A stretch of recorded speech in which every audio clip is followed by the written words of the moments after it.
Bom dia a todos e a todas. Estamos iniciando a reunião ordinária da Comissão de Saúde.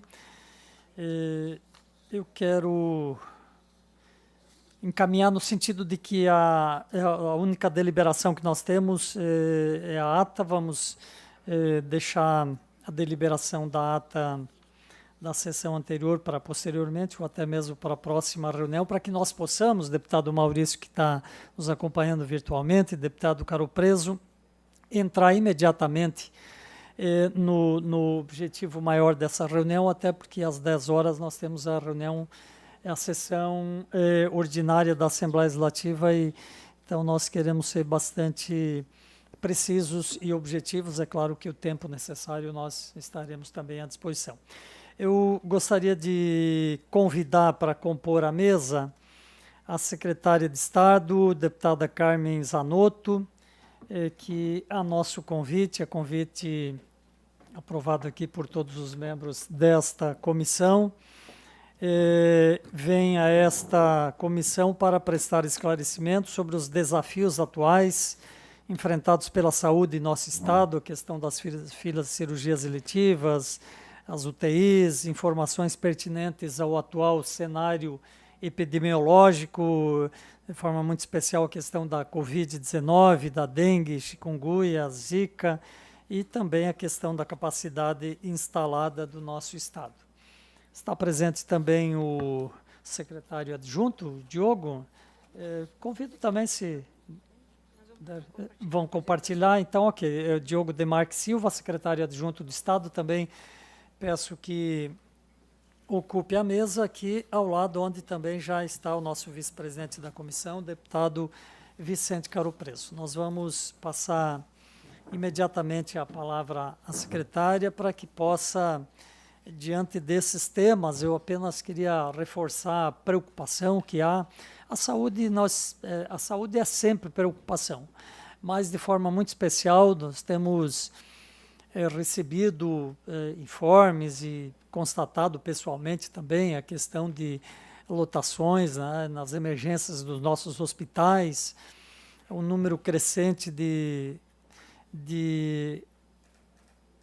afetados também pela dengue, né, que tem sido um grande desafio, números também preocupantes, né, da Covid. Enfim, há toda uma situação da saúde em Santa Catarina que preocupa a todos os catarinenses, de forma muito especial essa comissão.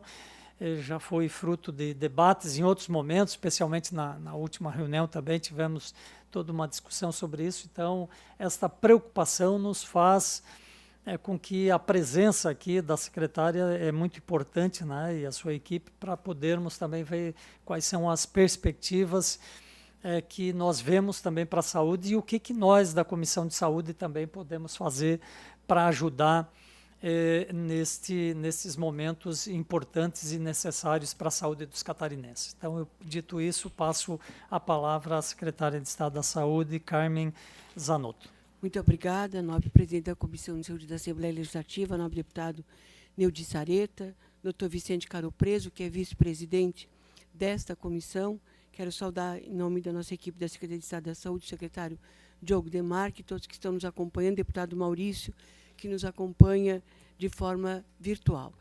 Deputado, primeiro agradecer, porque além do convite feito por Vossa Excelência, presidente dessa comissão, também enviamos a esta comissão, um pedido de participar, então, de termos esta reunião para a gente esclarecer tudo que já foi feito, porque eu não tenho nenhum medo de afirmar que Santa Catarina, e os dados aqui vão mostrar tudo que já foi feito em termos de cirurgias eletivas, em termos de ampliação de leitos de UTI, em termos de recomposição da nossa rede de urgência e emergência, com substituições e ampliações da frota do SAMU, das aeronaves, mas a saúde é um contexto que exige de todos nós muita atenção, em especial em função das alterações climáticas que nós vivemos no país. Então, a dengue chegou no país neste ano de 2024 com muito mais antecedência. Aquilo que no ano passado aconteceu a partir de março, abril mais precisamente, neste ano chegou em janeiro.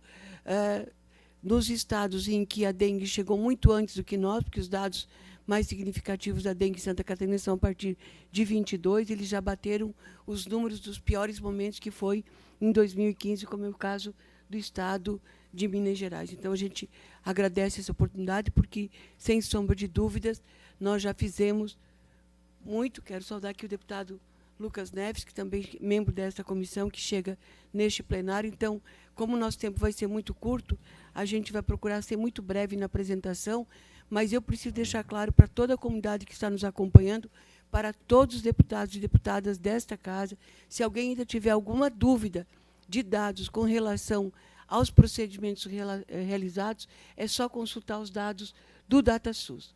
Os dados do DataSUS são os dados daquilo que realmente é executado. Então, impossível você não ter os dados com clareza quando a gente parte de uma única fonte de dados, e o DataSUS é o sistema do Ministério da Saúde que registra todos os procedimentos realizados em cada um dos municípios brasileiros, em cada uma das 27 unidades da federação. Então, eu vou pedir licença para mim me dirigir e ficar de frente para a apresentação.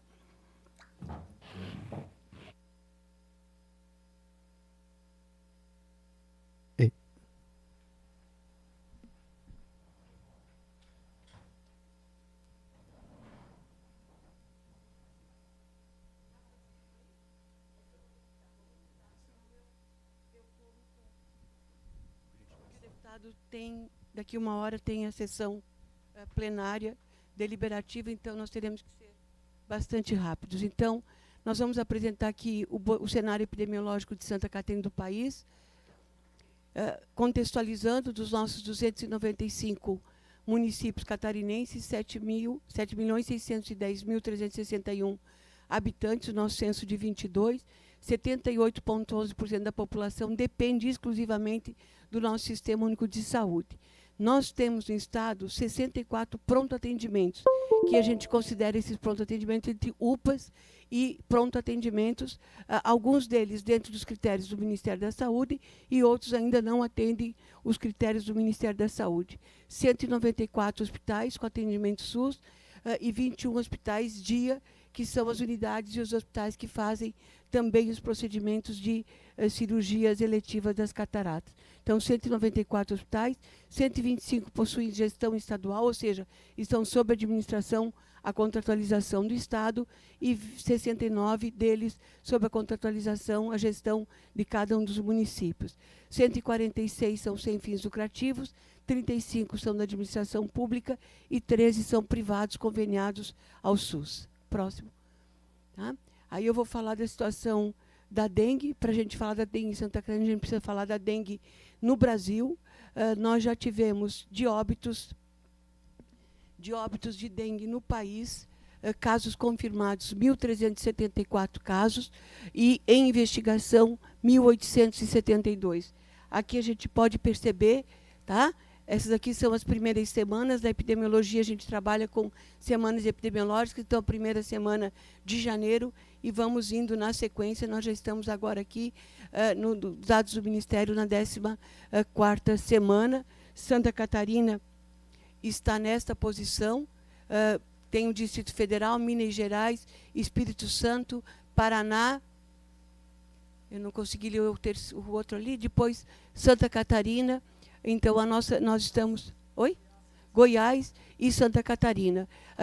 Lembrando que o sul do país, a dengue chegou depois, apesar de termos dengue há 40 anos no país.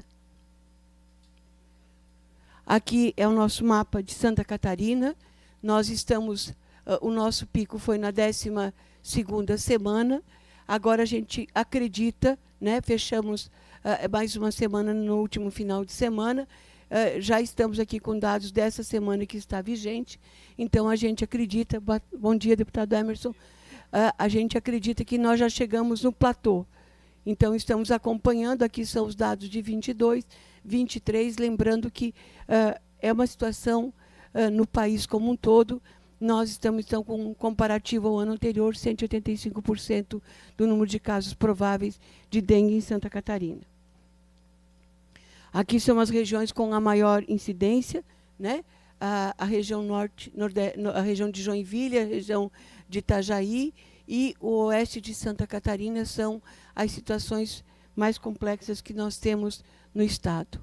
Nós, em 2016, é importante a gente lembrar esse detalhe, tá?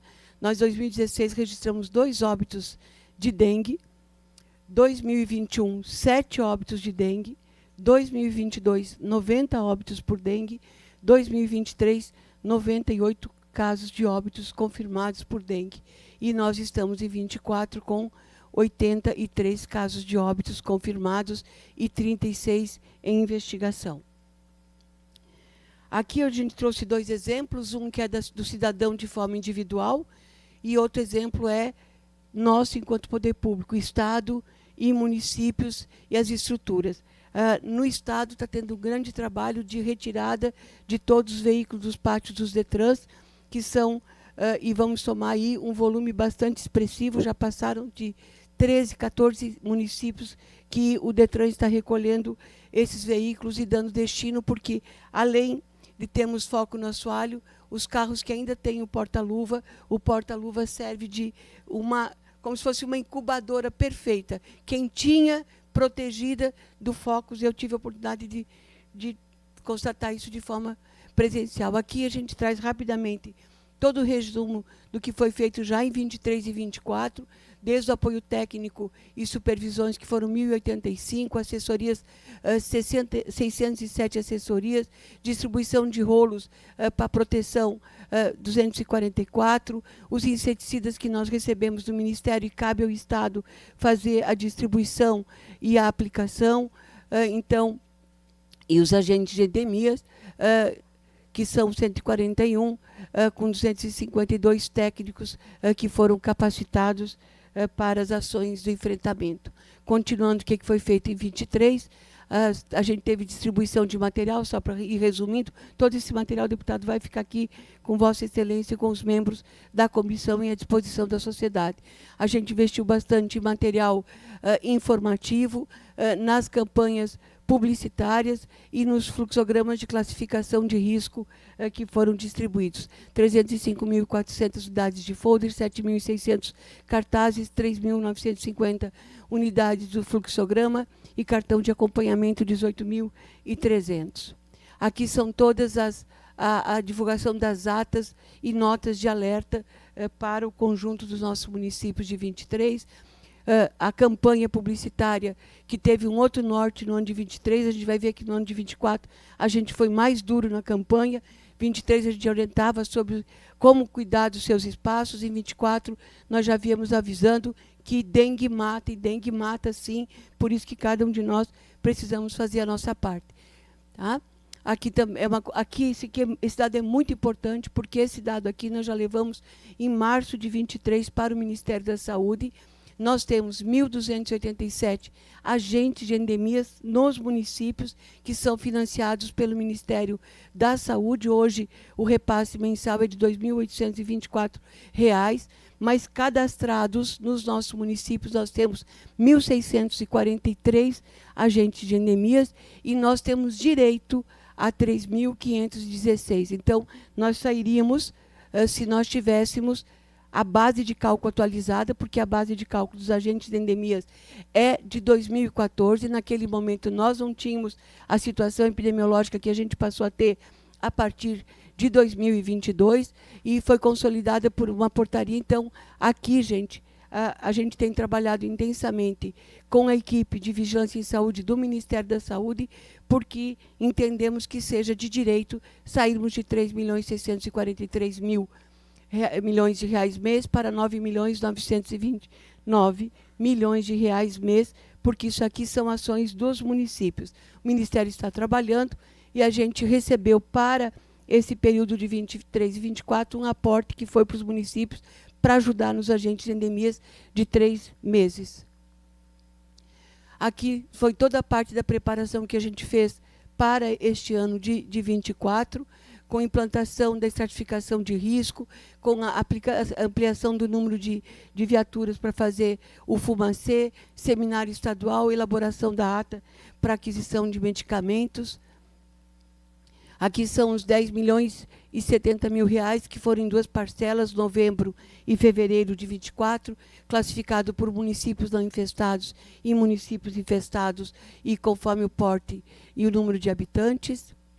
A elaboração, então, do nosso plano de contingência, que está à disposição nos sites da Secretaria de Estado da Saúde para o conjunto dos municípios. Aqui, ainda em janeiro, no dia 25 de janeiro, nós tivemos uma reunião na Defesa Civil, com a presença do governador, de todo o secretariado, mostrando o que já estaria por vir com relação à dengue neste ano de 24.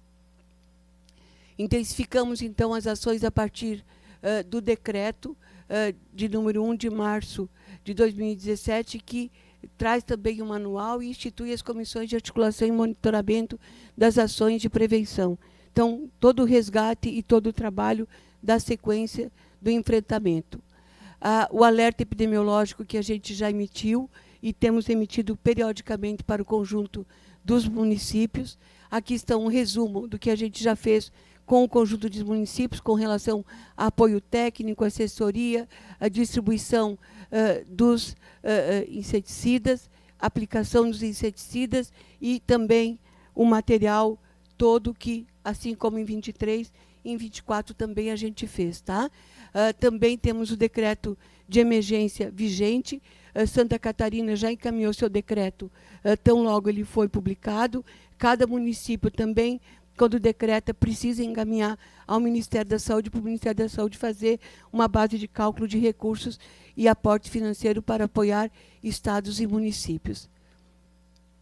Aqui é o painel. Esse painel a gente monitora diariamente. Esses dados estão disponíveis no sistema de informação no SEAD da Secretaria de Estado da Saúde. Nós temos um comitê que investiga o óbito, por que o óbito é importante ser investigado, para a gente saber como que o paciente chegou no serviço de saúde, se ele chegou, retornou, se ele chegou, foi atendido, qual é o encaminhamento, se ele chegou tardiamente. Então, todos os óbitos estão sendo investigados no estado de Santa Catarina. Esse trabalho todo ele, gente, tudo que se fala em dengue é um trabalho que tem que ser realizado, eu digo tripartite, Ministério da Saúde, estados e municípios, em especial o estado apoiando, então, as ações do seu território. Mobilização do dia D, nós tivemos mais do que um dia D, só que precisa ser lembrado que não adianta um dia por mês, o mosquito está com as chuvas e o sol muito forte, a gente precisa cuidar disso a cada 7 dias no mínimo, tanto nos nossos espaços, nos espaços públicos dos governos estaduais, municipais, das repartições públicas, assim como nas nossas casas. As prefeituras não dão conta de chegar em cada um dos municípios. A campanha, esses dias me ligou o secretário do Paraná, elogiando a nossa campanha, porque ele tinha visto os outdoors no estado de Santa Catarina, eles vieram até Balneário Camboriú, porque eles disseram que nós enfrentamos o problema de frente, dizendo que a dengue mata, e a gente precisa lembrar que mata mesmo, por isso a gente tem que tomar todo o cuidado. Tá? As ações de comunicação, a gente está tendo apoio intenso, inclusive da Defesa Civil do Estado de Santa Catarina. Aqui são os informes da cobertura vacinal da dengue. Tá? Esses dados foram atualizados ontem, então a região que recebeu, lembrando que apenas a região de Joinville, apenas esse conjunto de municípios que receberam a vacina para dengue, de 10 a 14 anos. Lembrando também que todas as doses de vacina disponíveis pela única indústria produtora de vacina da dengue foram adquiridas pelo Ministério da Saúde e foram distribuídas. Então, nós temos sim uma diferença já hoje do que chegou das 29.100 doses, já foram aplicadas 73,12% dessas doses na região de Joinville. Há poucos dias atrás, chegaram as doses para Florianópolis. Por que chegaram para a Grande Florianópolis? Porque, a exemplo de Joinville, a Grande Florianópolis foi a região que teve as dificuldades do exercício de 23 com relação à dengue. O Ministério da Saúde usou critérios epidemiológicos, tanto para liberar a vacina para de 10 a 14 anos, como para definir quais seriam as regiões. Por que que veio mais uma remessa de vacina para Santa Catarina e outras unidades da federação? Porque ainda, apesar da vacina estar disponível, a cobertura vacinal em muitas regiões do país está muito baixa. E nós temos o grande desafio de chegar em cada uma dessas crianças de 10 a 14 anos.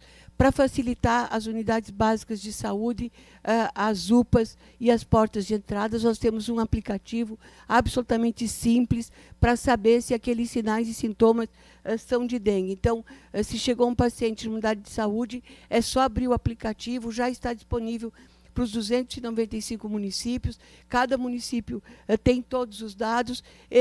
Lamentavelmente, ainda alguns não estão utilizando. O deputado Vicente Caropreso, nós participamos de uma reunião virtual, e quando a gente faz algumas perguntas, a gente fica entristecido, porque você pergunta, como é que está a sua cobertura vacinal? Não recebe a resposta. Vocês estão usando o aplicativo?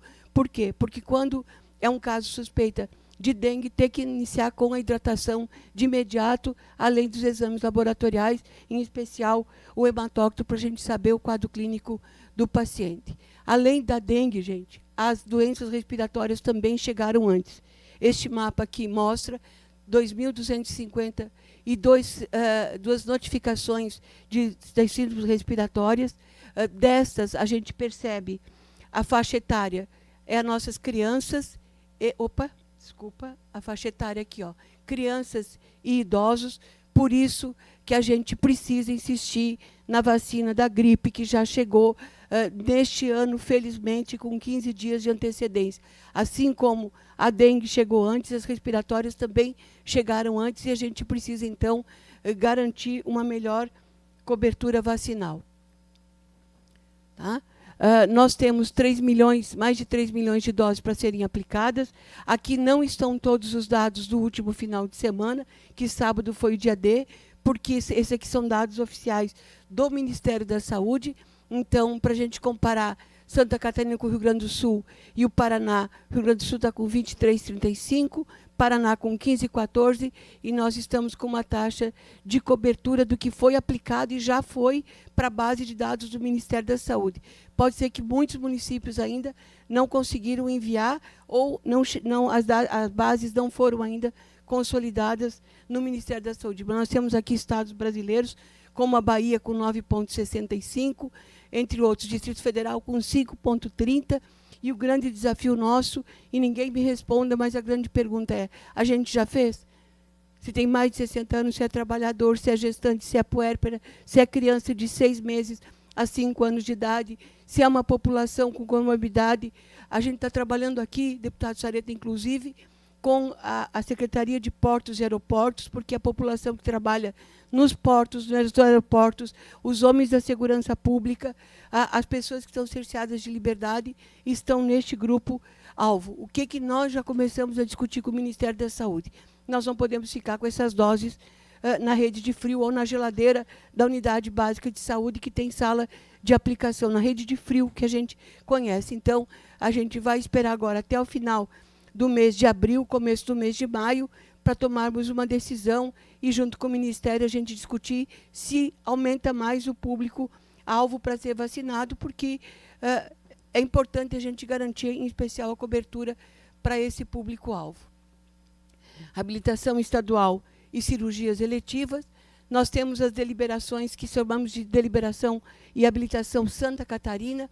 Nós fizemos isso tanto na ortopedia quanto e aprovamos isso na CIB e na cardiologia. Na cardiologia, nós e o deputado Vicente, também é de Jaraguá do Sul, sabe do que a gente está falando. Nós assumimos a habilitação de 3 novos serviços adultos de cardiologia, que é Concórdia, Brusque e Jaraguá do Sul, todo ele sendo pago com recursos do Fundo Estadual de Saúde, Tesouro do Estado de Santa Catarina, e um de pediatria também em Brusque. Então, aqui, e 7 serviços da alta da alta. O que é isso, gente? O marca-passo cardíaco, que vinha para o Instituto de Cardiologia. O TAV, que só era no Instituto de Cardiologia. Mafra também começou a fazer, e outros hospitais. Então, a gente tem 7 serviços que antes mandavam os pacientes da alta complexidade e da alta da cardiologia para o Instituto de Cardiologia, e esses pacientes estão ficando nas suas regiões, como é Xanxerê, no sul, na Criciúma, Rio do Sul, Itajaí, Joinville, Mafra, Brusque, Concórdia, Jaraguá do Sul. Isso tem feito com que a gente reduza o deslocamento e tempo de espera desses pacientes, repito, com todo ele recurso ainda do Tesouro do Estado. Na alta complexidade da ortopedia foram 13 novos serviços, dos 13, que é Timbó, Indaial, Brusque, Rio do Sul, Joinville, Rio Negrinho, Porto União, Videira, Joaçaba, Araranguá, Sombrio e Sara. Nós já estamos com Araranguá e Sombrio habilitados pelo Ministério da Saúde, mais Timbó e Indaial. Então, de 13, 4 o Ministério da Saúde já reconheceu para nós.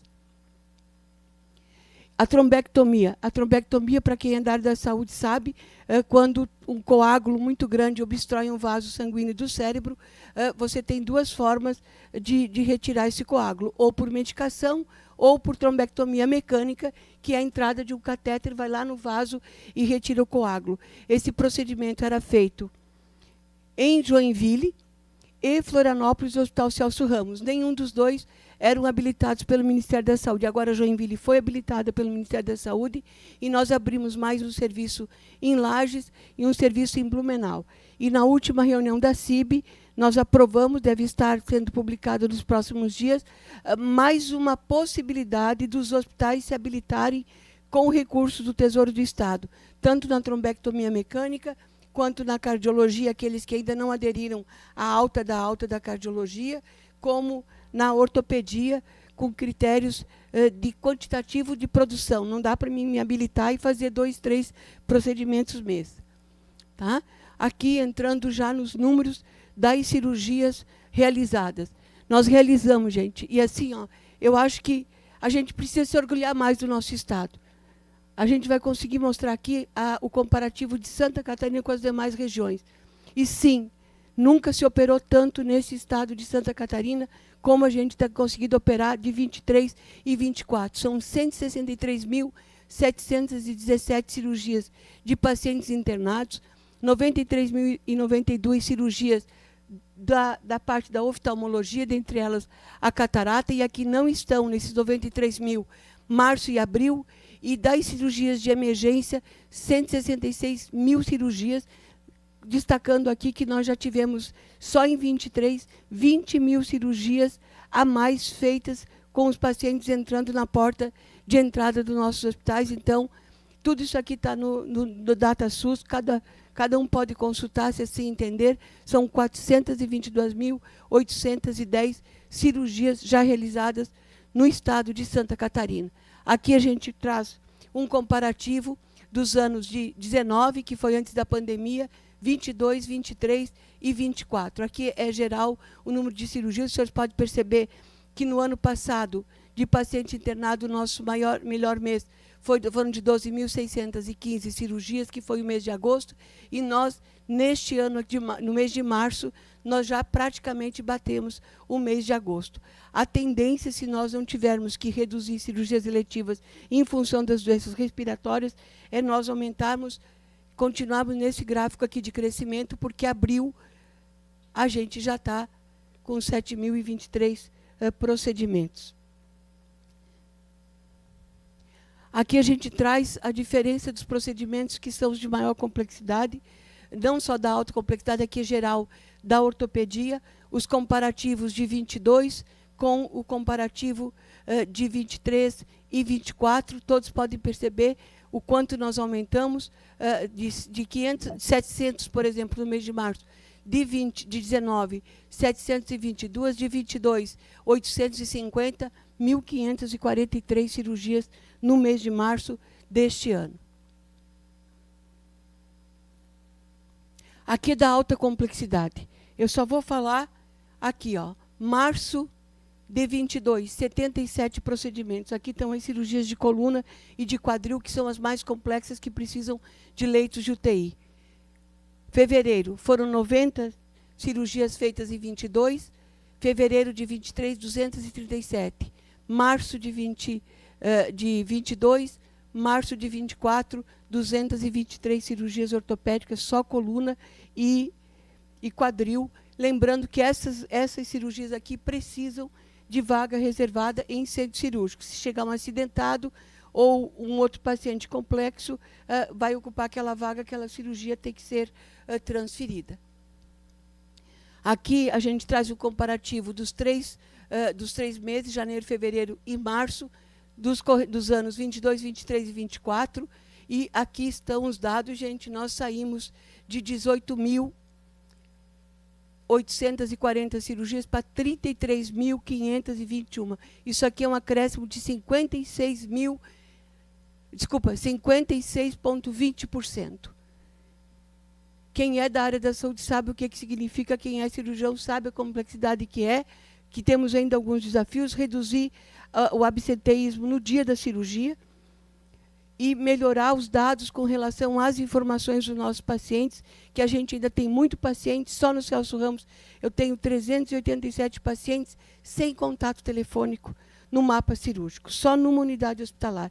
Então, o nosso grande desafio, por isso que a gente está, inclusive, utilizando outros sistemas de checagem e cruzamento de nome com sobrenome, para a gente poder assegurar e buscar com que os municípios, e eles estão nos ajudando a fazer busca ativa com os agentes de saúde. Então, acho que aqui não resta mais dúvida de que a gente está operando, e depois tem outro dado na sequência que a gente vai mostrar no comparativo.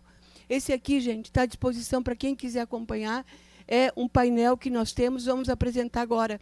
Já foi apresentado para os demais secretários de Estado, no CONAS, e a gente vai apresentar em 2 congressos brasileiros, que é o painel do acompanhamento dos pacientes que precisam de cirurgias oncológicas, que nós retiramos lá em fevereiro, lembram? Nós retiramos eles da fila geral de cirurgias, porque eles são pacientes de cirurgias tempo sensíveis. Então, esse painel está disponível. Por quê? Porque a gente acompanha a Lei 12.732, que é a dos 60 dias, a Lei 3.496, que é a dos exames, 30 dias, e a última lei que foi aprovada em dezembro do ano passado, que foi sancionada, que é a lei que trata do sistema de navegação. Hospitais, todos esses aqui são os hospitais que estão habilitados. Aqui diz se tem cirurgia e quimioterapia, se tem cirurgia, químio e rádio, se é hospital de adulto ou hospital pediátrico. O que isso aqui nos permitiu, gente? Nos permitiu avançar que nós estamos com 81% dos pacientes sendo operados dentro dos 60 dias. 81%. Por que isso aqui é significativo? Por isso aqui, ó. Olha lá, ó, 48%. Nós conseguimos, isso aqui é comparativo até 30 de janeiro de 2023. Você inverter esse processo é muito significativo, mas aqui tem um detalhe que a gente já quer registrar. A gente percebe que nós temos que avançar na região de Itajaí, no CEPOM Florianópolis e Joinville, em número de serviços. As unidades não conseguem mais dar conta de ampliar a sua capacidade instalada para atender. Então, sem sombra de dúvidas, a Grande Florianópolis, e já tem um grupo discutindo uma possibilidade de habilitação de um serviço aqui em Florianópolis, da região de Itajaí, a região ainda que a gente não conseguiu um parceiro que queira fazer o procedimento da oncologia, é na região de Joinville. Aqui o programa de valorização dos hospitais, que eu vou passar rapidamente para o secretário Diogo, para a gente compartilhar, para ser rápido. Corre. Bem, bom dia, deputado Sareta, deputado Emerson, doutor Vicente, deputado Lucas, Maurício Peixe, que também nos acompanha remoto, demais pessoas que acompanham presencial remoto. Bem rapidamente explicando o programa de valorização dos hospitais, porque naturalmente ele está nesse contexto de atendimentos, né? Nós mudamos a lógica de remuneração dos hospitais que compõem a nossa rede, trazendo incentivos por porte e por disponibilidade de serviços. Então, a composição dos valores, ela considera o porte do hospital, leitos de UTI, nós pagamos 2 vezes a tabela, maternidades, urgência e emergência, saúde mental, alta complexidade na porta da urgência e emergência. Saímos de 115 hospitais para 153. Destes 153 previstos, apenas 7 hospitais não aderiram até dia 31 de março, ou seja, nós temos aí 146 hospitais participando dessa política estadual. Por que isso é importante? Porque um hospital lá de Água Doce que não recebia nada, receber R$50 mil, um hospital de pequeno porte, é bem considerável para um hospital desse. Então, a gente trouxe todos para a política estadual. Tínhamos uma expectativa de sair de 470 milhões para 650, com os valores atualizados, com a abertura de novos serviços.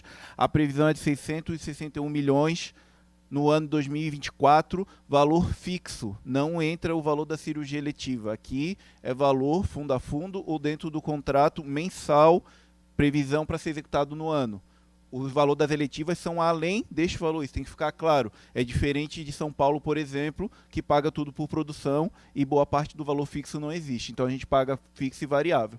O pagamento é fixo e regular de acordo com a disponibilidade do serviço. Tabela catarinense de procedimentos cirúrgicos eletivos. Nós aumentamos o valor de mais de 900 procedimentos cirúrgicos eletivos.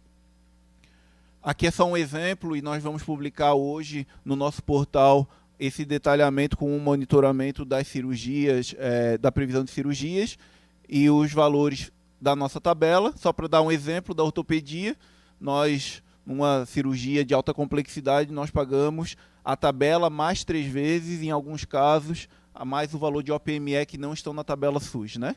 Então, nós chegamos aí a procedimento, por exemplo, de artroplastia de joelho, com a OPM de R$17 mil. Essa OPM foi colocada com valor de mercado, devidamente seguindo os trâmites, com o ortopedista fazendo as avaliações e todo o fluxo necessário. Da mesma maneira da urologia, tanto com OPM quanto multiplicação da tabela, chegando a valores aí até 12 vezes a tabela em relação à tabela do Sistema Único de Saúde. O foco foi, obviamente, as maiores demandas e as maiores dificuldades, os maiores vazios assistenciais. O que nós temos hoje? Pelos termos de adesão, nós vamos ter uma capacidade instalada de 37 mil procedimentos eletivos mensais, de acordo com as informações repassadas pelos hospitais. Destes, 22 hospitalar, ou seja, com a IH, internação, 14 mil ambulatoriais. E do total de 37.700 mensais de previsão na alta complexidade. Falando de recursos financeiros, né, composição dos valores aplicados em 2023, que foi tema algumas vezes de alguns questionamentos, né?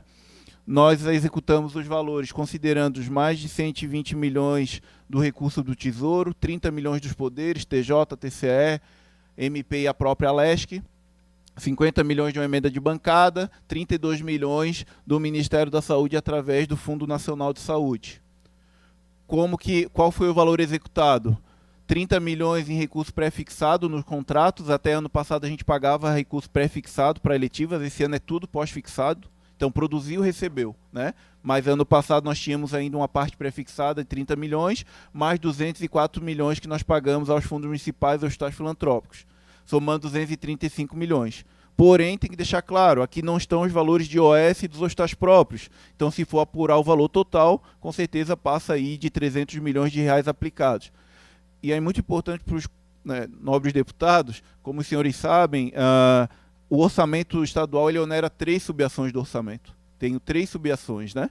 O Fundo de Apoio dos Hospitais Filantrópicos, a subação com o nome cirurgias eletivas e o custeio da média e alta complexidade. Então, para eu entender a execução, eu tenho que somar essas 3 subações do orçamento. E em 2024, nós já executamos 58 milhões de reais repassados aos fundos municipais e hospitais filantrópicos até o momento. Isso daqui é só um comparativo do dado do Ministério da Saúde, o número de cirurgias eletivas com internação executadas em 2023 e a comparação com a população, né? E aqui um racional entre população e número de cirurgias, e isso olhando para outros estados, onde nós ficamos com um índice de 1,78, ficando atrás apenas do Acre e Amapá. São 2 estados com a população bem menor do que Santa Catarina. Então, só para os senhores terem noção do quanto de cirurgias nós estamos fazendo em relação à nossa população comparado a outros estados. Tanto é verdade que o próprio Ministério da Saúde publica o seu controle, e Santa Catarina, em 2023, ficou somente atrás da Bahia. A Bahia considerou na estratégia federal a contabilização das cirurgias de oftalmo. Até ano passado nós consideramos somente 80 procedimentos. Esse ano a gente vai passar a considerar todos, então provavelmente nós ficaremos entre os primeiros, se não em primeiro. Em relação ao que o Ministério da Saúde nos monitora, nós executamos 350%. Aqui está o link onde pode ver o relatório completo do Ministério da Saúde, né, para não ser uma análise somente da Secretaria de Estado da Saúde.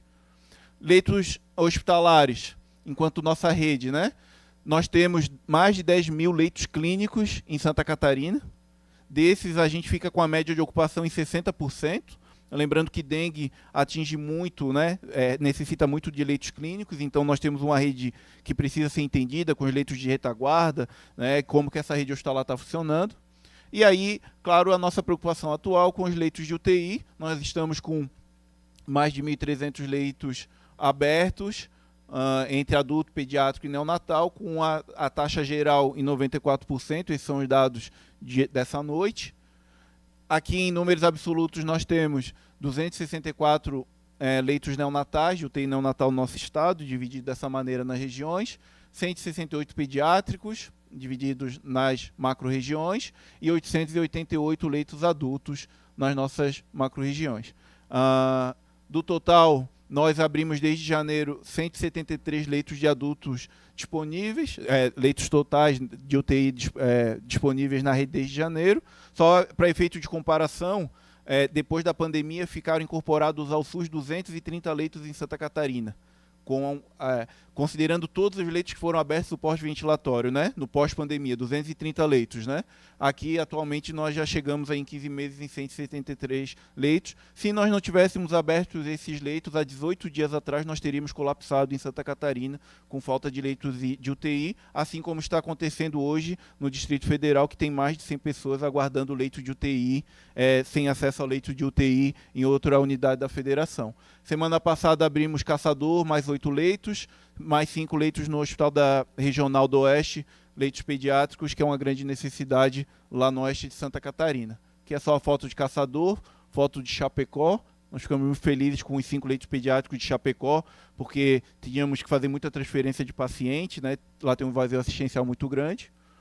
Aqui os nossos hospitais, não sei se a senhora quer... Aqui são os hospitais que estão vindo, que já vieram ou estão vindo para o Sistema Único de Saúde. O Imigrante de Brusque, que foi no ano passado, São Lucas de Tangará, Santa Maria de Videira. O último, que já está, inclusive, com leitos disponíveis, é o Vida Spa, em Joinville. Esse hospital, ele é um hospital, assim como os demais, ele era totalmente privado. Ele vai fazer para nós 500 cirurgias mês de média complexidade, mas tendo em vista a pandemia do Covid, da dengue, o que nós fizemos na sexta-feira passada, então há uma semana e pouquinho, saiu o alvará sanitário. No sábado nós já estávamos no hospital e o hospital está disponibilizando, então, 50 leitos de internamento para os pacientes com dengue de Joinville. Com isso, e o deputado Vicente, ele é um pouco culpado de tudo isso. A gente teve uma reunião virtual e a população de Jaraguá não aceitava que os pacientes de Brusque fossem para os hospitais leitos de retaguarda de Jaraguá do Sul. Só que lá tinha leito vago. Por quê? Porque leito de retaguarda é leito disponível para quem precisar. E aí, para a gente acalmar o grupo de Jaraguá, a gente conseguiu dividir, abrindo, então, a partir da liberação deste alvará sanitário, que foi na sexta-feira, e no sábado o hospital já estava com equipe e tem atendido bastante. Os outros 2 hospitais que virão para nós, esse é o Casa Vita, ele foi adquirido pelo Instituto Le Santé, é um hospital privado de São Miguel do Oeste, que vai fazer só cirurgias eletivas, ele não é porta para urgência e emergência, e também está disponibilizando, se nós entendermos necessários, 10 leitos de UTI, mas eles precisam concluir a UTI. Então, vamos ter mais no Oeste para reduzir os vazios assistenciais, que vão da 116 para frente. Não adianta a gente dizer que não, que sim, que a gente tem vazios assistenciais lá. Então, tem mais esse hospital vindo para nós. E esse hospital São Miguel, ele é de Joaçaba, que vai fazer cirurgias de média e alta complexidade.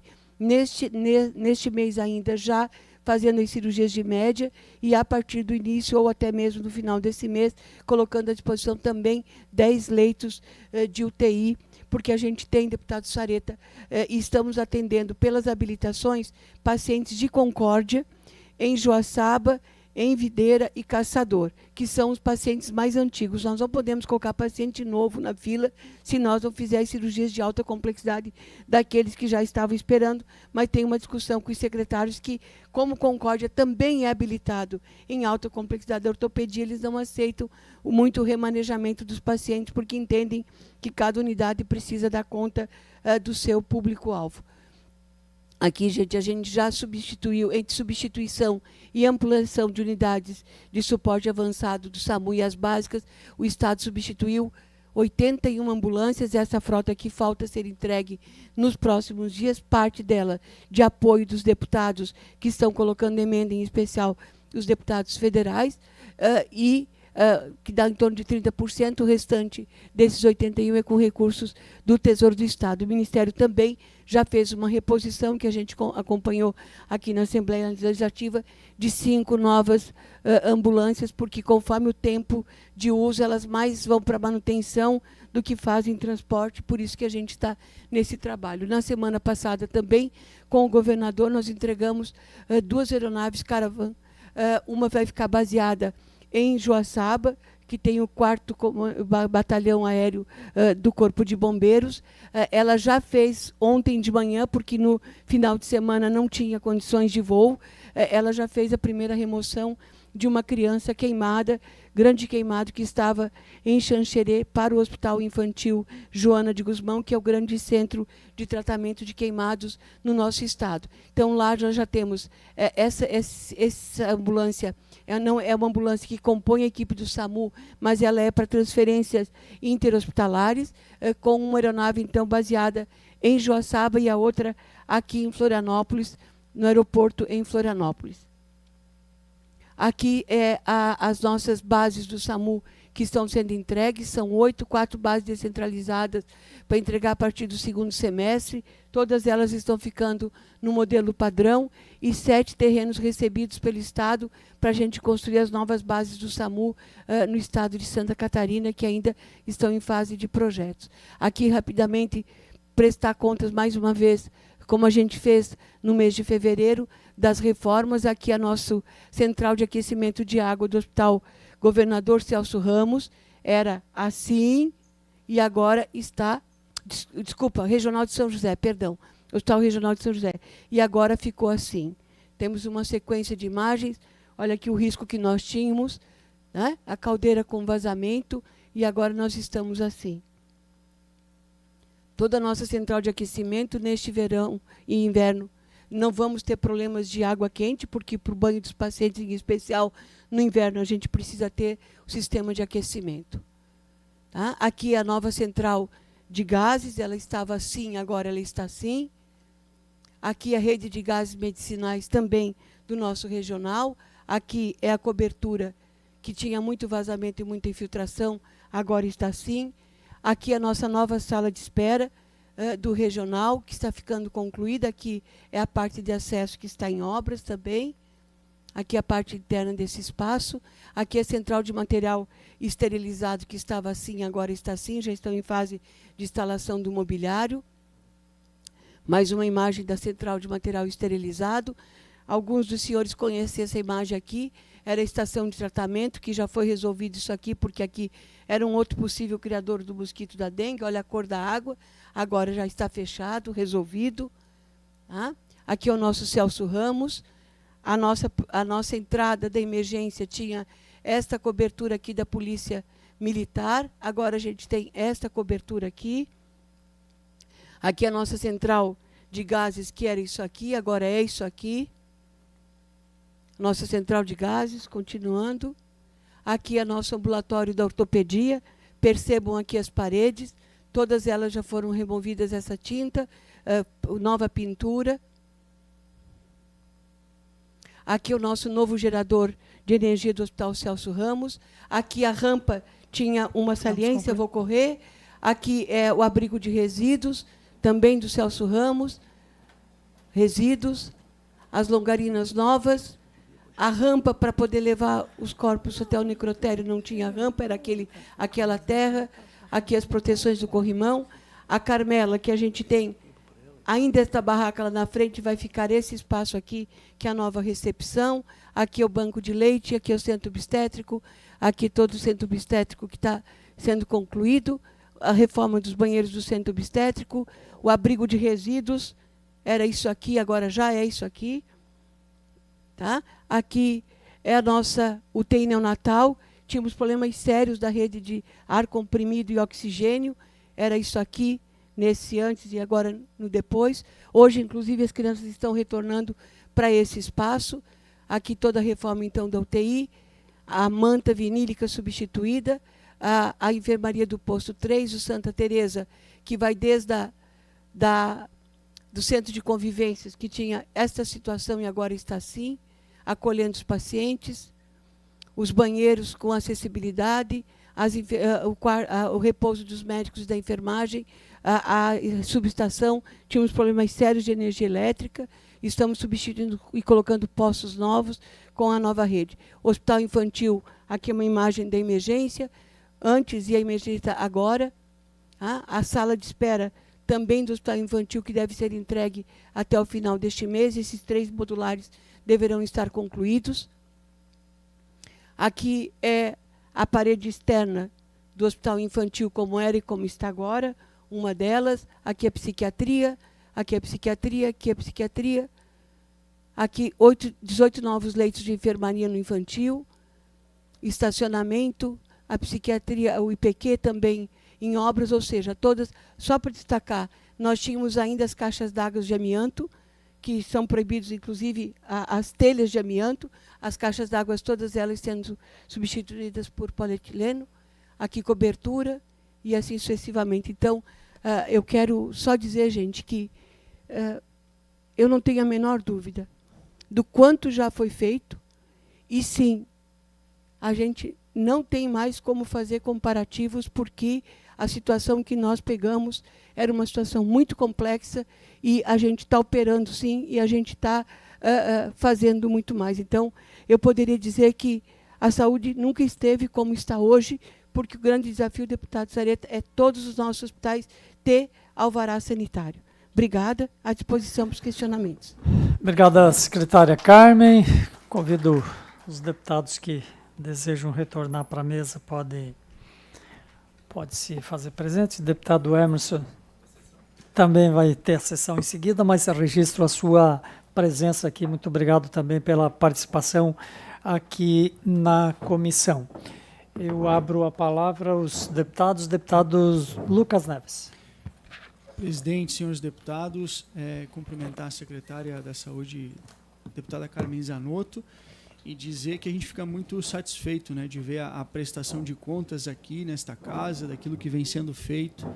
Nós sabemos que a gente veio de um cenário bastante complexo, que foi o cenário da pandemia, que represou todos os procedimentos no Estado, em que se buscou, na medida do possível, improvisar da melhor maneira possível para atender a população naquela situação que nós vivemos. Então, eu compreendo o quão desafiador foi o trabalho no início, secretária Carmen Zanotto, para conseguir hoje apresentar aqui os resultados que foram apresentados. Nós temos ainda grandes desafios pela frente, que é a questão da dengue. Eu acho que a sociedade precisa chamar para si a responsabilidade, nós já discutimos isso aqui nessa comissão, né? Não basta só o poder público como um todo demandar todo o esforço que foi apresentado aqui, de conscientização, de ações em parceria com o Detran, que a gente tem visto o deputado, o ex-deputado desta casa aqui, Kennedy Nunes, né? Eu vi até ele junto com a secretária Carmen Zanotto fazendo esse trabalho. Se a população também não chamar para si a responsabilidade, que nós também somos participantes disso, né? De que agora vem as doenças respiratórias num período de inverno, e lá na Serra a gente vive isso na pele, que também é necessário que a população faça a sua parte, se imunize, que também é necessário que os municípios também façam a sua parte. A gente precisa discutir ainda mais a atenção básica, discutir financiamento da atenção básica, a presença do médico no posto de saúde, na unidade de pronto atendimento, porque a gente olha muito a questão do gargalo, que são as nossas emergências, os nossos hospitais, e às vezes esquecemos de discutir que lá na base, perto da casa das pessoas, a gente não está conseguindo oferecer o atendimento da melhor maneira possível, e isso acaba recaindo e represando nos nossos hospitais, e aí a gente tem essa situação aí posta, desafiadora para os gestores, como a gente foi apresentado aqui pela secretária Carmen Zanotto. Então, só para parabenizar aqui pelo trabalho e colocar esta casa à disposição naquilo que a gente puder ajudar a contribuir e trabalhar em conjunto pela melhoria da saúde do povo catarinense. Obrigado, presidente. Deputado Vicente Caro Preso. Bom dia a todos, bom dia, meu presidente, bom dia, deputados que fazem parte da comissão, secretária Carmen Zanotto, seu adjunto e todos os demais participantes da Secretaria de Saúde aqui. Eu tenho alguns questionamentos, secretária, mas antes eu queria falar de um contexto geral assim que a gente tem visto no Estado. Eu tenho que agradecer muito a participação da senhora num evento que eu faço questão de descrever para as pessoas, como isso aqui é público, vai para tudo que é canto. É uma situação que ocorreu na Anvale, que é a Associação dos Municípios do Vale do Itapocu, ali na região nordeste de Santa Catarina, são 7 municípios. Houve um acúmulo de pacientes na emergência do Hospital São José, que é um hospital de referência de várias especialidades de alta complexidade. Estavam 40 pessoas em macas no hospital e mais 8, depois 7 com um óbito, 7 entubados no pronto-socorro também. Aquilo chamou a atenção dos médicos, da administração, do hospital e também dos outros municípios que continuavam a encaminhar, via de regra, lá para Jaraguá do Sul, que era a porta de entrada, a referência. E aquilo causou uma perplexidade e eu fui convidado a participar de uma dessas reuniões. Eu não tinha esses números e foi feito, então, uma reunião online com a secretária de Estado, demonstrando algumas dificuldades com regulação e demonstrando alguma dificuldade de iniciativa de ocupação dos leitos de retaguarda, que são assim, vitais nesses momentos de crise. Imagina os senhores, qual é o estado de ansiedade que uma pessoa com 40 graus de febre, vomitando, não obrigatoriamente de dengue, mas com qualquer outra coisa, leito, paciente psiquiátrico, enfim, a angústia que parentes e pacientes passam sem ter um destino comum. Eu, quando fazia plantão, eu me livrava de tudo que é doente no pronto-socorro, porque eu não queria estar no lugar deles. Se desse para eu internar essa pessoa, nem que eu tivesse que transferir, eu fazia. Porque a gente tem que respeitar o ser humano. Essa é a função da saúde. Não é apenas uma questão técnica do problema em si. É todo o sofrimento que circunda essas dificuldades. Então, com o passar do tempo, o entendimento, reuniões que aconteceram sucessivamente, hoje tem uma perspectiva melhor de encaminhamento dessas pessoas. Isso me chamou a atenção também, secretária e os amigos que estão aqui, de algumas falhas que porventura possam existir, e uma ficou bem clara para mim, da competência dos municípios em relação à rede de urgência e emergência, secretária. Alguns não fazem o dever de casa. Alguns gostam e estão acostumados ao invés de resolver as situações, de equipar os seus pronto-socorros e pronto-atendimentos que eles têm em suas cidades, às vezes único refúgio, ao invés de equipá-los, eles preferem encaminhá-los. É uma correria de ambulância, vocês não imaginam o que acontece no dia a dia nesse estado e no Brasil.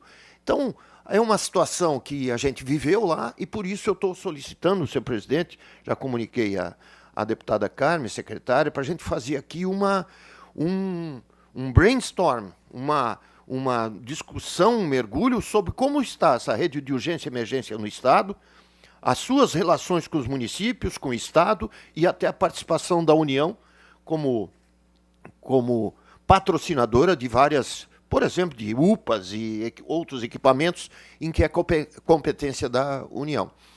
Então, realmente é algo que nós temos que nos colocar não apenas no lugar, mas principalmente dos pacientes, mas também das equipes médicas que trabalham e vivem no sufoco.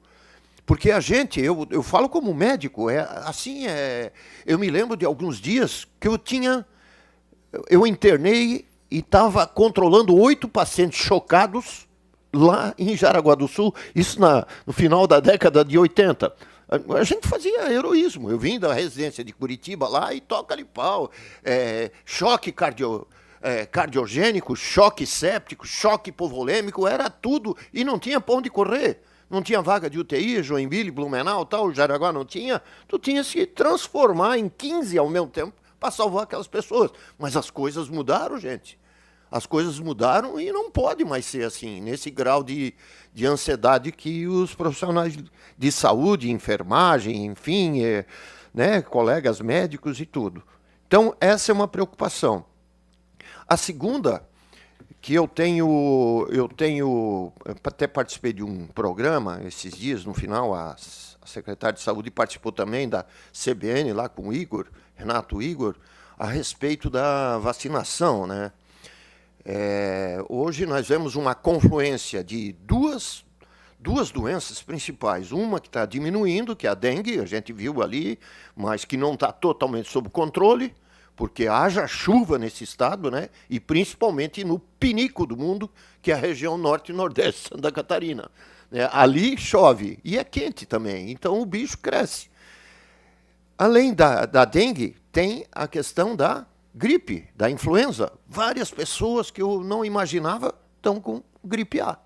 E está dando o resultado ali e tal, e isso mata, né? A minha pergunta é a seguinte, uma é de caráter político. Eu estou lhe perguntando, de coração isso. Eu sei que a senhora é uma agente de saúde forte, defende a saúde, foi presidente da Frente Parlamentar da Saúde do Congresso Nacional.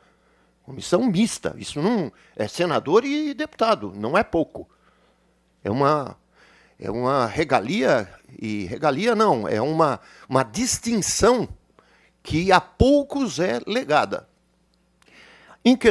Em relação às vacinas, houve em algum momento, desde que a senhora assumiu, algum constrangimento político para que não fosse dada atenção à vacinação do povo? Não, muito pelo contrário. Obrigada, deputado Lucas, pela sua fala. Obrigada, deputado Vicente. Posso responder isso, presidente? Tá? Primeiro, tratando da pergunta pontual, importante e fundamental. Tanto não aconteceu que eu falei com a secretária nacional de Vigilância em Saúde, a professora doutora Ethel, pedindo se o governo federal iria fazer uma campanha para a vacina da gripe do dia D. Isso foi na última quinta-feira. Ela ficou de verificar porque a gente queria não somar, ou seja, não fazer 2 campanhas publicitárias nos veículos abertos, uma em cima da outra. Em todas as nossas páginas a gente tem isso. A CAERT fez uma ampla divulgação e da gripe por 2 semanas na CAERT. A gente pode, inclusive, repassar os números para cá. E, nesta semana, deve iniciar uma campanha de rádio e TV mais intenso, em especial nos veículos abertos. TV, que todos nós sabemos que aí o custo sempre é um pouco maior, mas, sem sombra de dúvidas, nós precisamos melhorar a cobertura vacinal no país. A gente pode ver aqui estados, se fôssemos comparar com estados conservadores, deputado Vicente, eu poderia comparar com a Bahia, então, que nós chegamos a 20, a Bahia está com 5. Pode ser por registro, assim como nós, que falta muito registro ainda chegar na base do Ministério da Saúde, mas nunca, muito pelo contrário, nunca sofri nenhum tipo de constrangimento. Com relação à situação, eu até vou ler aqui, gente, isso aqui é uma informação do dia Cinco, exatamente no dia da nossa reunião por videoconferência, como é importante a gente tomar cuidado com todos os dados, porque os nossos dois deputados, tanto o senhor quanto o deputado de Jaraguá do Sul, Antídio Lunelli, receberam uma informação que depois, quando tu vai procurar na regulação, nós não tinha ninguém. Dos 7 que o deputado recebeu a informação, não tinha nenhum paciente na regulação para ser transferido. Eu vou ler a mensagem do diretor do hospital, o senhor Maurício Souto Maior. Nesse momento, estamos com 7 pacientes em sala de emergência, não entubados, em sala de emergência. 2 são convênio, então não estão na regulação. 2 cardíacos que não estão na regulação, pois estamos em contato com a hemodinâmica, porque agora eles fazem o procedimento da alta complexidade. 3 graves com indicação de UTI, porém, ainda em estabilização do quadro e definição de conduta médica de urgência para posterior cadastro no CISREG e busca de leito. Então, e naquele momento, gente, no município de Massaranduba e Guaramirim, nós tínhamos 51 leitos vagos. Quando a gente tem leito de retaguarda, o Ministério financia, quando está habilitado, R$300 a diária, para aquele leito ficar à disposição.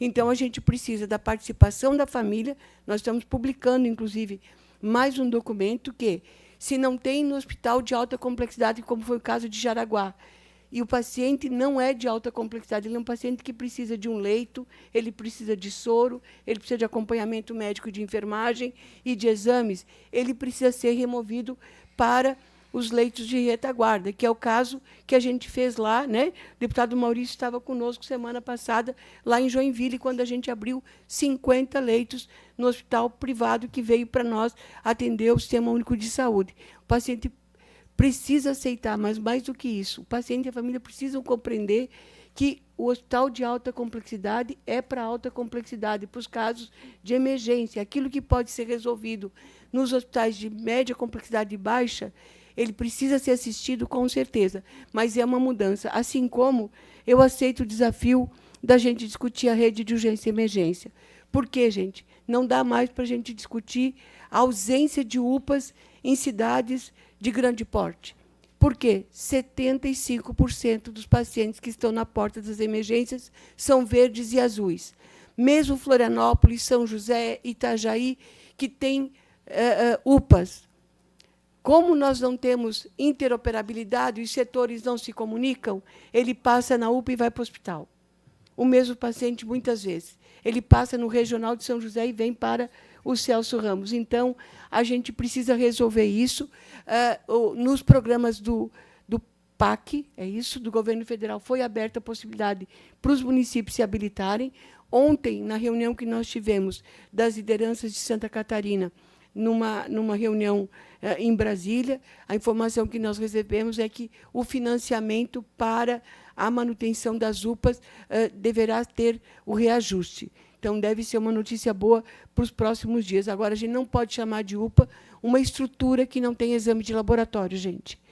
O mínimo, a gente tem que ter um laboratório que faça os exames para aquele paciente que está ali. Um exame de sangue simples precisa ser feito ali. Então, uma UPA precisa ter raio-x, acesso a exames de laboratório, não necessariamente tem que ser ali dentro, mas tem que garantir o acesso, então, aos exames de laboratório e agilidade no encaminhamento quando necessário. Mas eu tenho certeza que, junto com a secretária Sinara, nós estamos dispostos, SES, COSEMES, e junto com o Ministério, inclusive, discutir a política nacional e a política estadual das competências. Tanto é, deputado, eu que vou encerrar, então, porque eu sei que o senhor precisa correr para o plenário, nós estamos discutindo que nós temos que ser responsáveis pela regulação das cirurgias eletivas, ambulatoriais e hospitalares, desde a consulta até o procedimento, porque hoje uma parte de municípios cuidam da consulta, eles que inserem a consulta, e aí a gente tem conflito entre o município sede, que é o que contrata o hospital,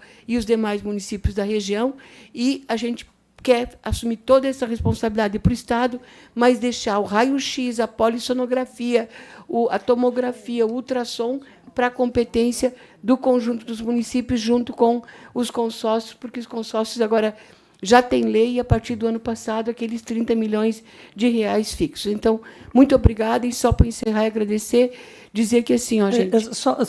Se puder deixar o agradecimento, ainda temos mais umas. O deputado Vicente ainda gostaria de fazer uma tréplica, em seguida o deputado Maurício, depois também eu faço algumas observações, mas já para não perder aquele gancho de municípios médios, grandes, não se admite mais ter UPA.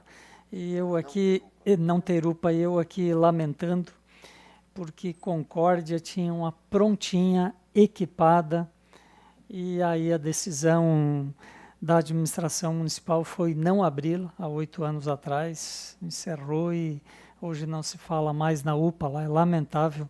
Eu considero um dos grandes erros, decisões tomadas lá, infelizmente, a não abertura da UPA. Mas prosseguindo aqui, deputado Vicente Caro Preso.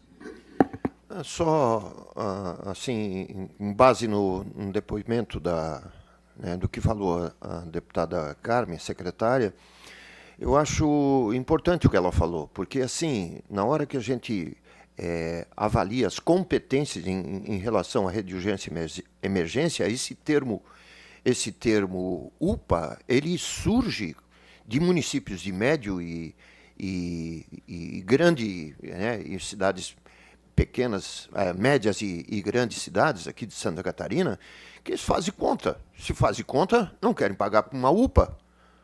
Então, vamos ver até que ponto o governo federal pode aumentar, mas mesmo assim tem que ser atendido esse povo. Não dá para deixar.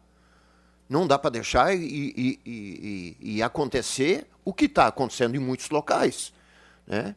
Agora se abrem algumas portas que conseguem, de uma maneira improvisada, resolver as situações em alguns municípios. Mas eu acho essas coisas, secretário, tem que ficar clara, tem que ficar... eu estava lendo a questão de rede de urgência e emergência, como constituir o valor da CIR em relação a isso, para definir competências. Eu acho extremamente importante, deputada Carmen, que os municípios tenham essa iniciativa, mas que o Estado tenha um poder moderador, sim, a respeito da definição de resolutividade de uma determinada região. Eu vou continuar insistindo nisso. E, para terminar, eu sim, muitas vezes, sou constrangido por ser altamente favorável a vacinas. Deputado, quem sabe um ato simbólico, né, reunindo o secretário de Saúde, alguns deputados, comissão, o governador, né, para uma tomada de vacina pública, isso poderia simbolizar também essa luta toda aí, secretária, que se tem para acabar, né, com esses movimentos anti-vacinas, né, contra a ciência e que, na verdade, só prejudicam a saúde. Deputado Maurício Peixer. Bom dia, obrigado, presidente. Neudi, eu quero saudar a secretária Carmen, também o secretário adjunto Diogo, todos os deputados aqui, saudar o vereador Edinho, presidente da Câmara de Vereadores de São Francisco do Sul. E muito rapidamente, secretária Carmen, eu vim acompanhando a reunião online, porque eu não consegui chegar a tempo aqui, e vi a apresentação dos números. E a gente viu o crescimento nesses últimos 2 anos, principalmente, no ano de 2023 e 2024, aumento de cirurgias eletivas, né? Quantas foram a mais, em todos os aspectos, a melhoria no atendimento do Sistema de Saúde de Santa Catarina. Graças ao seu trabalho, da sua equipe, que a gente tem acompanhado. É lógico que nós passamos por uma pandemia muito forte, a Covid, em que ficou paralisado lá cirurgias eletivas por um longo período. E, após isso, ainda vem a dengue, que complicou todos os municípios, principalmente no litoral. Joinville foi o caso, talvez o pior de Santa Catarina. Nós já tivemos, até a semana passada, 17 mortes, já deve ter aumentado. Isso é complicado. E os hospitais lotados. E a população quer atendimento. E quer resposta também. E é isso que a gente tem que dar. Eu compreendo e entendo todo o trabalho da equipe, dos municípios e também do Estado. e o avanço que teve, mas a população cobra da gente. Eu quero agradecer aqui publicamente o atendimento que a senhora deu a Joinville muito imediatamente. Depois de uma discussão forte na Câmara de Vereadores, polêmica, diz que, pessoas que falam às vezes sem conhecimento, só na ânsia de aparecer, estar na frente de uma câmera, né, ou na rede social, e falam sem pensar. E aí a senhora prontamente foi a Joinville, entregamos lá 50 leitos, que foi para atendimento imediato, para internamento, que já no mesmo dia que a senhora estava lá, já começou a internar. E que após isso, quando baixar agora o número de afetados pela dengue, vai servir para cirurgias de média complexidade, média complexidade, 400 por mês. Então isso é um avanço. E as pessoas querem atendimento. Agora, tem que entender que os municípios também têm que fazer a parte deles, né? Cada município tem que fazer a sua parte como o Estado faz. E a gente tem que discutir mais mesmo, porque a saúde ela não tem, sempre digo isso, ela não tem partido, ela tem vida, tem pessoas, e pessoas merecem ser atendidas e querem ser atendidas. E as respostas que nós temos que dar. Agora, a pior situação que a gente encontra e mais é procurado justamente quando precisa ser internado e não tem internação na sua cidade, principalmente Joinville, que tem falta de leitos, né? E aí tem que ir para outra cidade. Eu vi lá, muitas vão para Três Barras, que é longe de Joinville, para Mafra, ou até mesmo para Guaramirim, que foi em alguns casos. As famílias não querem, e elas não entendem como é que vão ter que levar para fora e não tem como acompanhar, não tem lá naquela cidade como eles ficarem, e não têm condições de pagarem isso, né? De estadia, de estarem lá. Então isso teríamos que ver, sim, se pode ser feito sempre mais perto da sua cidade do que tão longe assim. Mas no restante a gente está acompanhando, é necessário discussão, e até diria mais, sabe, presidente Nodi, esses números, esse debate deveria ser feito no plenário com os 40 deputados, para que todos conhecessem, para que depois pudesse também não só cobrar, mas também verificar o andamento dessa situação que está em Santa Catarina. Muito obrigado, presidente. Obrigado, deputado Maurício. Secretário, eu quero reconhecer os esforços que estão sendo feitos, mas também levantar as preocupações, que são preocupações da sociedade catarinense como um todo e principalmente da população, que no dia a dia sofre com as agruras, sofre quando está numa unidade de emergência e não é atendido, sofre quando está num hospital. A emergência do hospital, nós temos visto imagens assim terríveis, temos visto pessoalmente, ido em hospitais também, verificado, e não se trata aqui de achar que não tem esforço nesse sentido de resolução. Trata-se de uma realidade, né?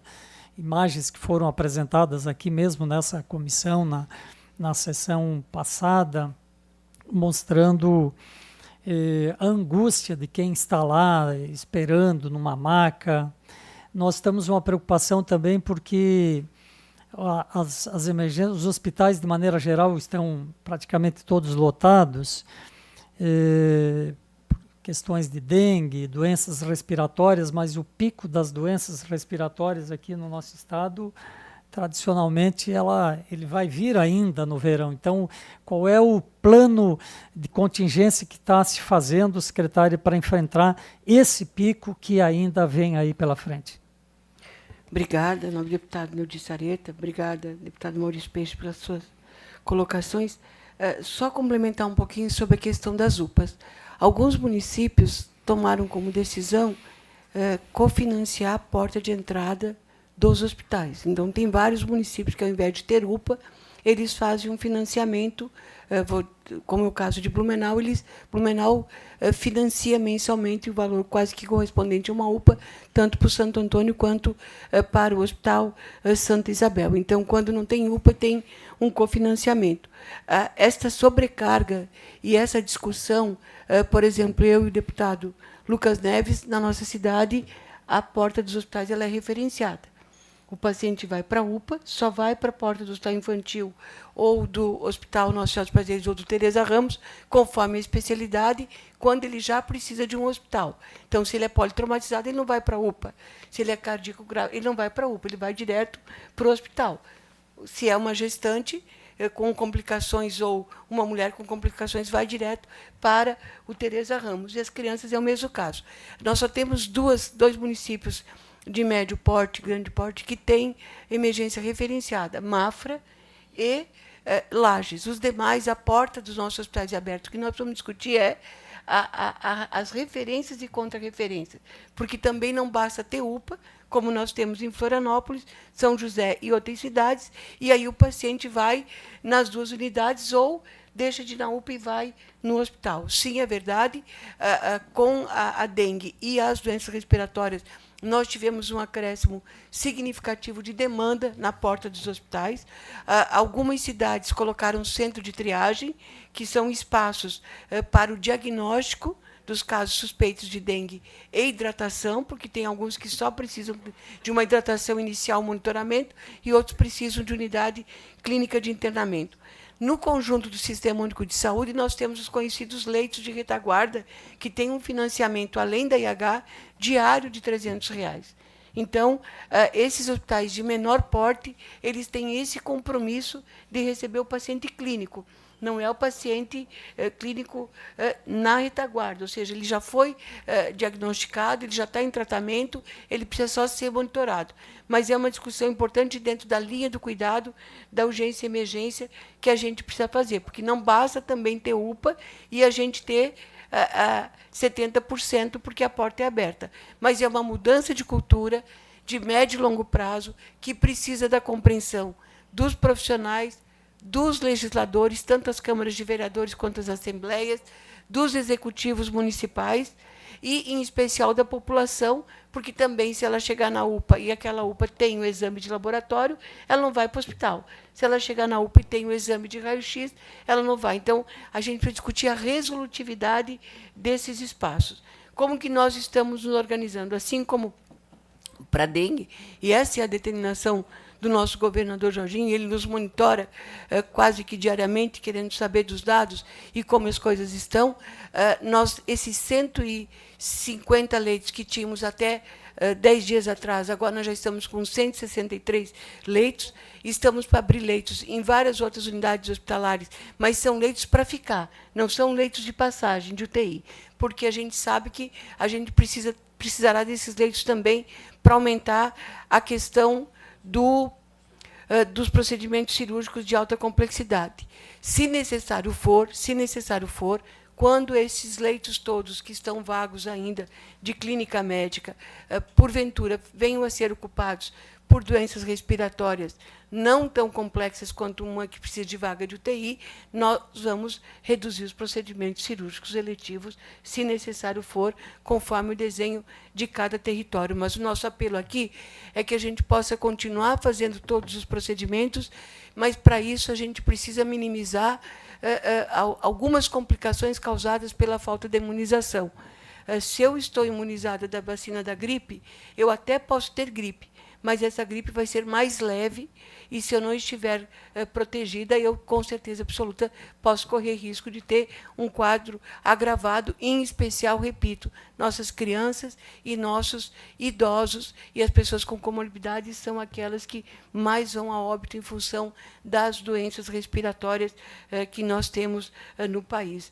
Eu sempre defendi, vou continuar defendendo o Programa Nacional de Imunização e o Sistema Único de Saúde, que, sim, tem grandes desafios, mas eu acho que os números aqui mostraram a diferença de Santa Catarina, ou seja, o avanço de Santa Catarina, inclusive, no comparativo aos demais estados brasileiros. Isso é fruto do trabalho intenso da Secretaria de Estado da Saúde e do trabalho dos 295 municípios e também da rede hospitalar prestadora de serviço, com todo o seu conjunto de profissionais, porque só quem está na linha de frente sabe a complexidade que é, e quando você tem um conflito numa porta de um hospital, toda a equipe sofre com um conflito, com certeza absoluta. Então, a determinação do governador é a gente continuar trabalhando muito, muito, muito, mas queria aqui, mais uma vez, dizer, nenhum paciente ficou sem ser assistido, e estamos trabalhando para que nenhum paciente fique sem leito de UTI.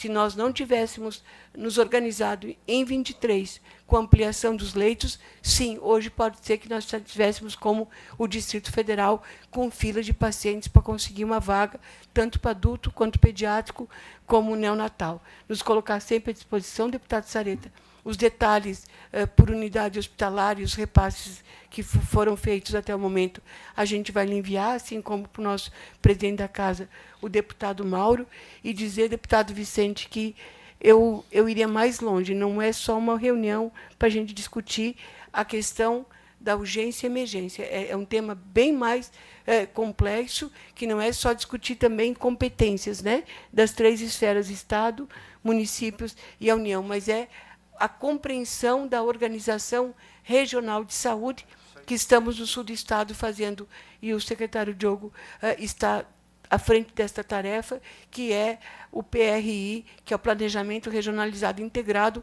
que não aconteceu mais durante os últimos anos, sem medo de dizer, eu acho que faz um bocado de tempo que a gente não tem PRI, a gente fala 12 anos, a gente precisa fazer a revisão para a gente fazer o desenho, porque também não dá para ter tudo em todas as cidades. A gente precisa ter serviços com qualidade e resolutividade. Então, meu muito obrigada a todas as senhoras e senhores. Muito obrigado, deputada Carmen. Eu quero, antes de encerrar mais uma vez, eu só peço aos deputados, aliás, vou fazer isso já, antes de encerrar, vou colocar em votação a ata da sessão anterior. Já foi encaminhado aos seus deputados. Os deputados que aprovam permanecem como se encontra, está aprovado. Eu quero, secretária Carmen, antes de fazer o encerramento e também lhe agradecer, mas registrar mais uma vez a preocupação que esta comissão tem em relação às questões de saúde como um todo. Reconhecer os esforços que estão sendo feitos, sim, mas também trazer a angústia daqueles que não podem estar aqui nesse momento para falar, não estão lá na ponta, estão nos hospitais, né? Essa preocupação de quem busca leito, a preocupação também de quem ainda busca fazer a sua cirurgia, e essas tensões e essas preocupações, elas nos vêm com frequência. E a gente sabe, e Vossa Excelência tem visitado os hospitais, sabe disso, sabe dos esforços, mas sabe também que a saúde sempre a gente precisa mais alguma coisa. E também não pode haver um jogo de empurra em que um joga para o outro ente. O SUS é tripartite, o SUS é Ministério da Saúde, é Estado, Secretaria de Saúde e é município. É bem verdade que se não vai vir a ministra da Saúde lá limpar o pneu que está com água, e nem a secretária, isso é função do município, mas é verdade que também que tem que chegar os instrumentos necessários para isso, os recursos necessários, esse esforço deve ser conjunto de todos os entes, num esforço para a gente enfrentar esse momento de dificuldade em função de questões como a dengue, que a gente espera que esteja daqui a pouco já acalmando isso, os dados começam a mostrar isso, mas daquilo que nos preocupa também, que está para vir, especialmente as doenças respiratórias e outras. Os esforços de todos, inclusive na questão da imunização, né, para que a gente possa, tendo os imunizantes necessários, serem aplicados, enfim, todos os esforços são necessários. Então, muito obrigado a todos. Me permite, deputado, um segundo. Pois não. É só porque eu acho que todos nós aqui da mesa estamos imbuídos, e todos os trabalhadores da área da saúde e os gestores da saúde, assim como os governos, né? A dor do paciente, ela é individualizada. Então, eu não posso subestimar a dor na unha encravada no comparativo à dor no peito do outro, que pode levar à morte. Então, é uma coisa muito sensível. Então, sim, o tempo de espera longo nos incomoda, a necessidade de avançarmos mais tem que ser uma presente dia a dia. Então, o respeito à dor daquele que está ali aguardando, eu acho que é um dos nossos principais papéis também como Comissão de Saúde, porque eu também sou da Comissão de Saúde lá da Câmara Federal. Acho que esse é o nosso papel como gestores e trabalhadores da área da saúde também. Claro, com certeza. A sua sensibilidade é importante e tem todo o nosso esforço e solidariedade em todas as ações que venham para melhorar a saúde dos catarinenses, que é o grande desafio. Muito obrigado a todos e a todas. Está encerrada a presente reunião.